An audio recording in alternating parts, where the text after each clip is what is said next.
So if you were to follow your prospect throughout their entire day like you were filming a documentary, think about the times during their day when they run into the problem that you're going to help them solve. And what does that experience look like? What are they saying to themselves? What's the internal dialogue? If you've ever struggled to express how you help people and why they should buy from you, then stick around. You're just 30 minutes away from learning how to create content that converts.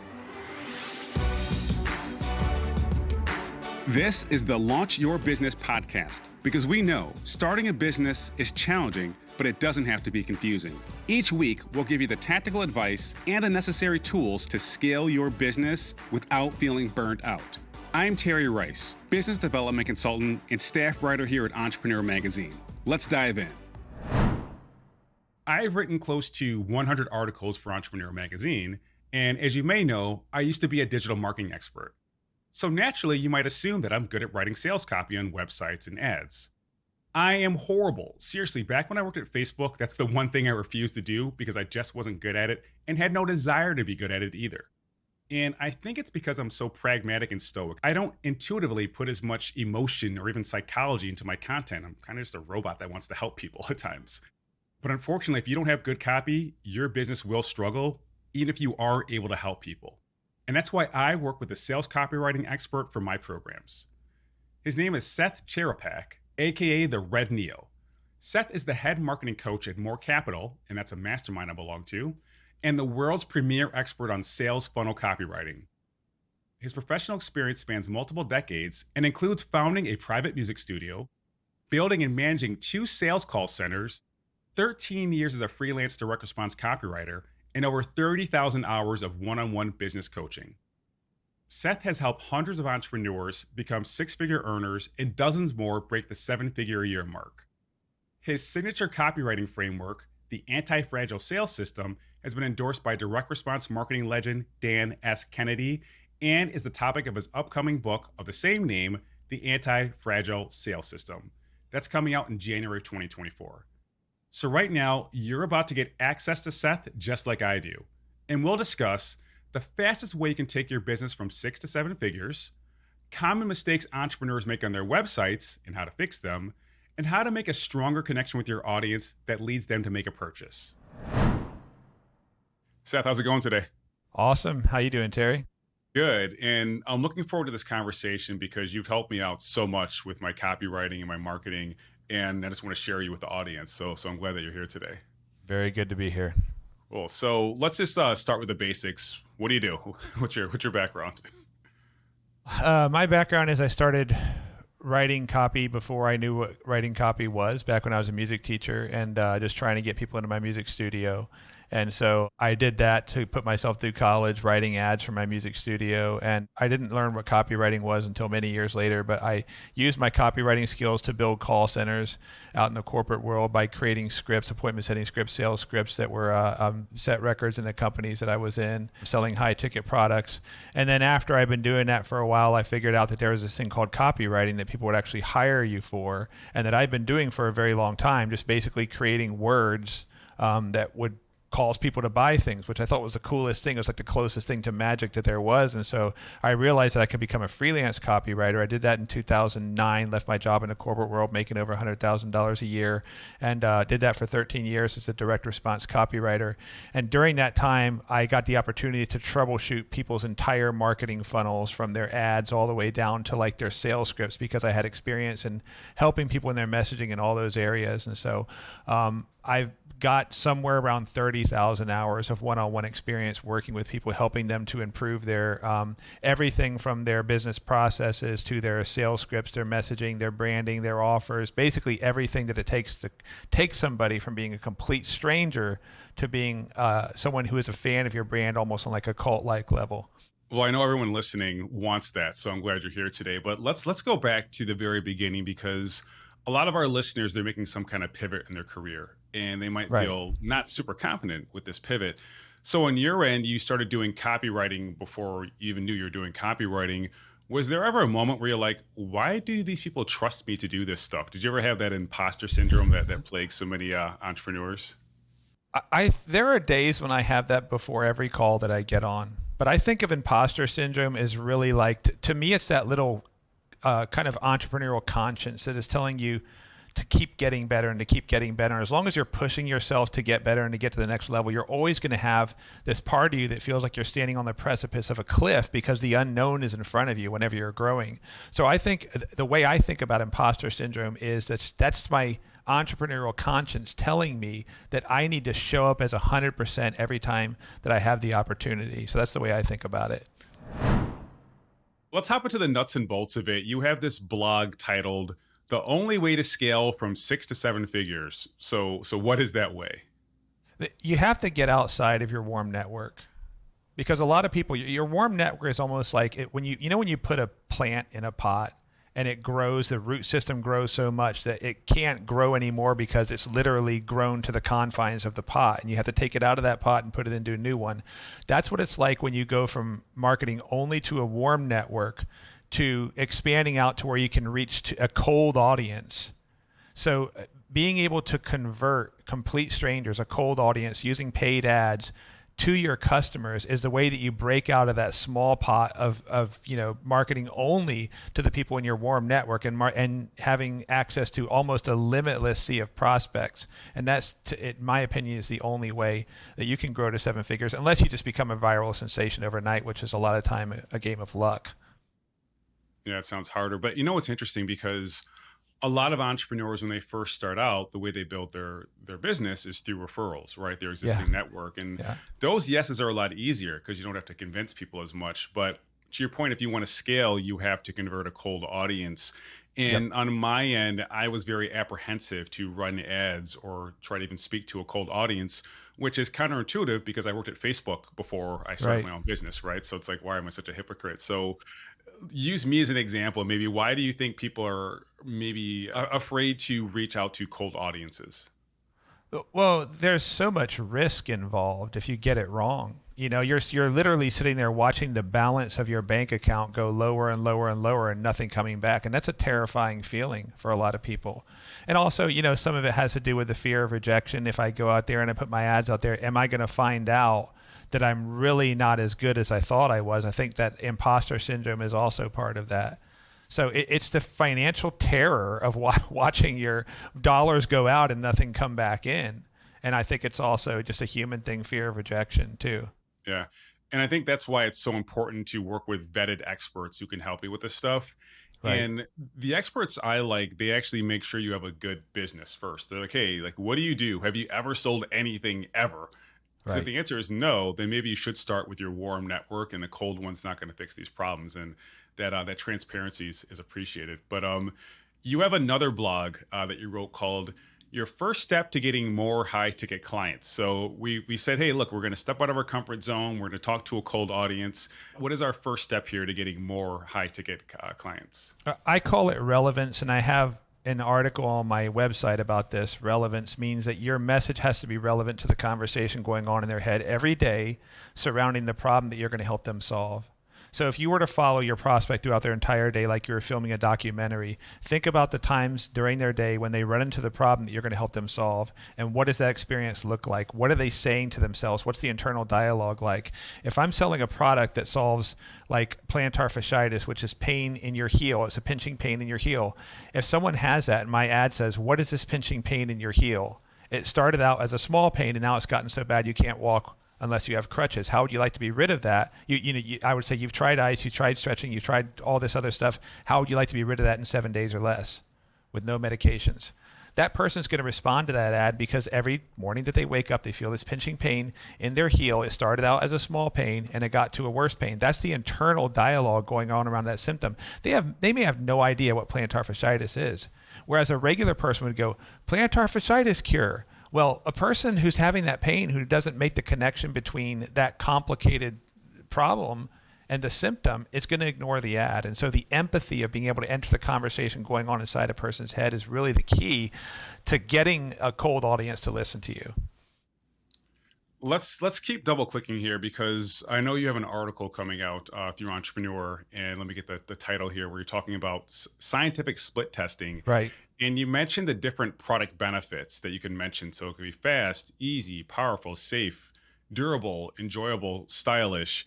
And do you mind just sharing? You don't have to go through the whole thing, obviously, because I want everyone to read the article. But do you mind sharing why knowing these specific benefits is so important in shaping your copy? Yeah, because some people may be most interested in your product because it's easy to use. That might be like the biggest selling point of your product.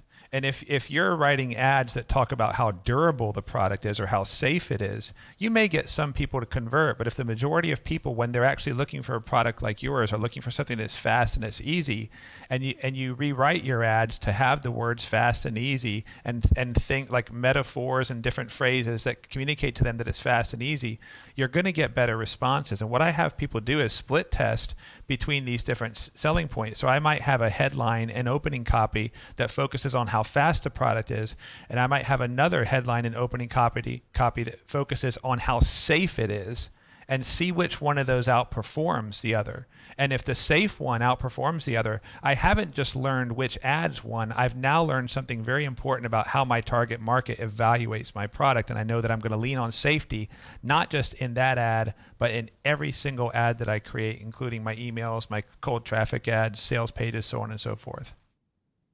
I find that interesting because I used to ride the subway a lot here in New York City, and I would Right? see these ads for plastic surgery, and they would talk about how cheap it was. Only $500 for this, only $1,000 for that.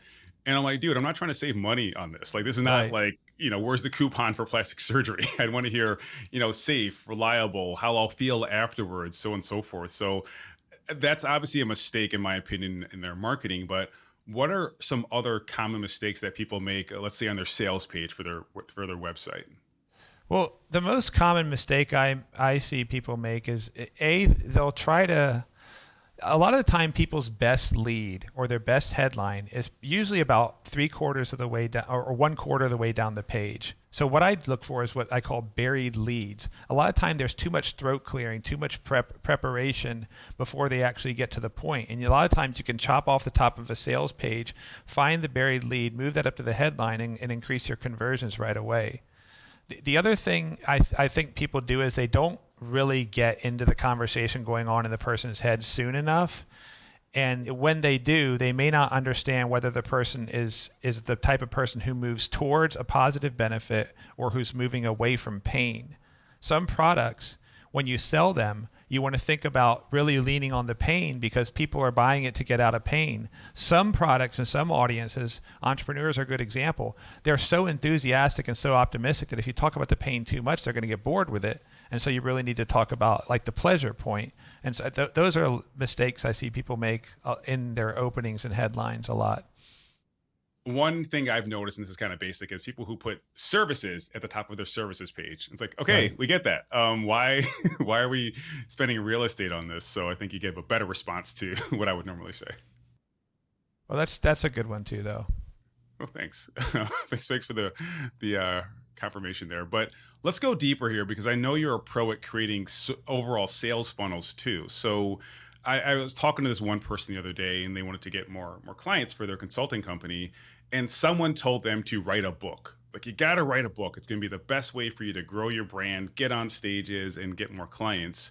And she did. She took their advice. She did it for like 6 months. Wrote the book. It came out. It was a bestseller. I'm using air quotes because it was free on Amazon, but she got nothing from it, like not even a lot of website traffic. So that's clearly bad advice in regards to building a sales Right. funnel. But what other issues do you see come up when people are building their sales or marketing funnel? I call this hammer and nail marketing, and it's modeled after Abraham Maslow's saying, where he says that if a person has a hammer, they treat everything as a nail. So you get some people who they get hooked on webinar funnels, and so every time that they talk to somebody, they're like, "You need a webinar funnel." Or some people are really hooked on a low ticket tripwire funnel, so they tell everybody you need a low ticket tripwire funnel because a low ticket tripwire funnel worked over here. So matching the type of funnel to the type of business, the type of offer, and the type of audience is a common mistake that I see people make. And this is something I'm writing about in my upcoming book that actually teaches you, like gets you to think about a funnel as a psychological algorithm, which is what it is. You're taking a person through a series of micro commitments in order to earn their trust in 5 different dimensions, which I talk about in my book. And in order to do that, you really have to understand which steps the person needs to go through. Sometimes you need a webinar funnel, but some offers a webinar funnel is going to do terrible, and you need a low ticket tripwire funnel. And I see a lot of even advanced marketers who've been doing it for a long time make the mistake where they give the person the wrong marketing funnel because it worked over here doesn't mean it's going to work in this person's business. That's an example of when your expertise can actually be a disadvantage because Yes. you're going backwards to what happened, to what worked before, instead of being creative and seeing Yep. what might work with somebody else. But two things. First of all, like, what's the name of your upcoming book? It's the Antifragile sales system. Love it. All right. Another thing I want to bring up is this, and I won't mention any names, but you talked about micro commitments. So I want to go deeper on that, and I'll give you an example of a micro commitment that someone tried to get me to take. They were trying to sell me on their services. Doesn't really matter what Right. it was. And this person who I didn't know too well sends me a text saying, "Hey, if I make a video explaining how I can help you, will you commit to watching it by Friday?" And I was like, "Bro, I don't even know you, first of all. And second of all, I don't even talk to my kids like that. So there's no way I'm going to watch this video." And I just didn't reply. So can you give us an example of what a good micro commitment is, and even like a definition of it for those people who might not know what that is? Well, first of all, that micro commitment may have worked if I had said, if I make a video that's going to teach you one simple hack, copywriting hack, that's going to double your business by next week, would you be interested in watching the video? Right? There's two things I did. I would go there. for that. Yeah, see, that would have worked. There's two things I did. First of all, I appealed to your self-interest. That's the first thing I did. The second thing, when you make a micro commitment, you have to not ask for too much, right? That person asked for you to watch it by a certain deadline, right? I mean, I would just ask, are you interested in taking a look? So all I'm asking you to do is to commit to possibly putting your eyeballs on it. That's a micro commitment. And then, I can start imposing deadlines on you, but I'm not going to do that with the first commitment. That's like sitting down on the first date and saying, "Hey, if you like me by the end of this date, will you marry me in 3 months?" Yeah. It's too much. A little bit, yeah. I'm glad that you showed how you can do this properly and still get the same result. But yeah, that guy just turned me off completely, and I never replied. So good to know there. Is your business growing even faster than you expected? For all those growing pains, Comcast Business has what you need. Their network helps run today's fastest growing companies like yours. More orders coming in? You got this. More meetings and emails happening all at once? With a network like this, it's no problem. And with gig speed Wi-Fi, you can power all your connected devices company-wide. Plus, Comcast Business delivers 99.9% network reliability, perfect for a business like yours that's growing and wants to leave nothing to chance. Like security. Comcast Business will help keep you protected with advanced solutions that stop cyber threats. And if that wasn't enough, all their products and services can grow as you grow. So if you need to add more employees, it's easy. Time to open a new location? Go for it. Comcast Business has your back. No wonder they power more businesses than any other provider, all on the next generation 10G network. So is it possible to grow quickly and stay ahead of it? With the advanced connectivity, reliability, and security of Comcast Business, it's not just possible, it's happening. Comcast Business, powering possibilities. I think one issue that might plague some people writing copy is, first of all, they don't have a deep understanding of their audience. And as a result, they're treating symptoms with their service as opposed to the root cause of the problem. And as a result of that, they're giving people what they think they want. But it's like, end of the day, it's like, that ain't going to work because, to your point, they're just like, "Oh, here's what I want. Great, here you go." It's like, you have to probe a bit deeper, like, and what else and why? Like, the 5 whys. I'm sure you've heard that exercise before. But I think that's the issue that we can almost like eliminate by just being more curious and empathetic about our audience and how we can serve them. Yeah, I agree. And I think curiosity is the key there, because I think that's the highest intellectual virtue is curiosity. It's more important than skepticism or optimism or any of that, because you keep digging and digging and digging until you find the answer if you're curious.